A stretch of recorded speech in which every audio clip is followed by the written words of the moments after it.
Welcome to the Assay office here in Birmingham. Little did I think, way back in 1771, that my fury over the near ruin of a pair of silver candlesticks I made for Lord Shelburne would lead, a couple of years later, to the setting up of such a splendid and enduring establishment as this one. Today, 3 million articles are hallmarked every year. I'm here today at the request of my friends at C W Sellors, who send their finely crafted articles of jewellery to be hallmarked here. It's been a long time since I was here, and a lot can change in 250 years. So perhaps I'd better go and take a look inside.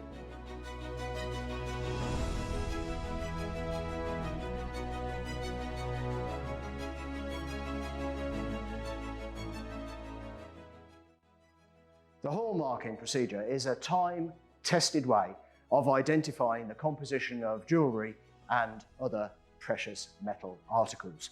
The hallmark is a guarantee that what a person has or is thinking of buying is authentic. I'm told it is now applied to 2 other white metals, which I've not encountered, as well as to silver and gold. These metals are platinum and palladium, and create equally fine jewellery. Take this ring, for example, made from blue john, a stone very close to my heart. As soon as I look at it, I can tell that it's made of sterling silver and that it was sent to Birmingham for assaying and hallmarking by C W Sellors. I'm told this by these small stamp marks just here. Any UK Assay Office certified piece, or a guarantee of purity, will contain 3 compulsory markings.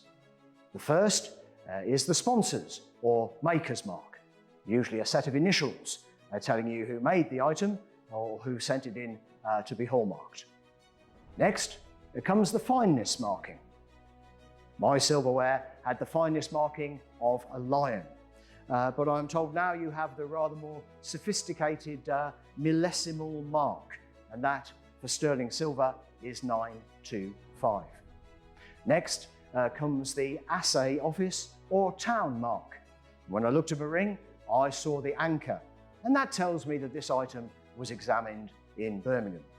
Had I more time, I could tell you why that is, but that'll be a story for another day.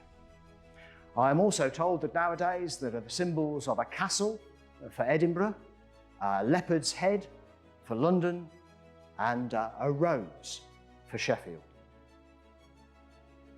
There may also be an optional marking, a single letter that can tell you the year in which the item was made by the denomination of the letter, the font that's used, and the background or escutcheon. In my day, these important symbols were all applied by hand using a hammer and a punch. As time has gone on, I'm told that this has progressed to being done by machine presses, and incredibly, in more recent years, technology has allowed for the hallmarks to be applied using an invention called lasers for smaller and more accurate markings, eliminating any risk of damaging more delicate items. On very rare and special occasions, a new hallmark will be circulated to commemorate something such as an event. I am told an extraordinary special event is taking place in 2022 as a second Queen Elizabeth marks a remarkable 70 years of service to the people of our United Kingdom. So, how do we know what's what? Well, before advancements of technology, the most common method was carried out by scraping off a very small amount of the metal.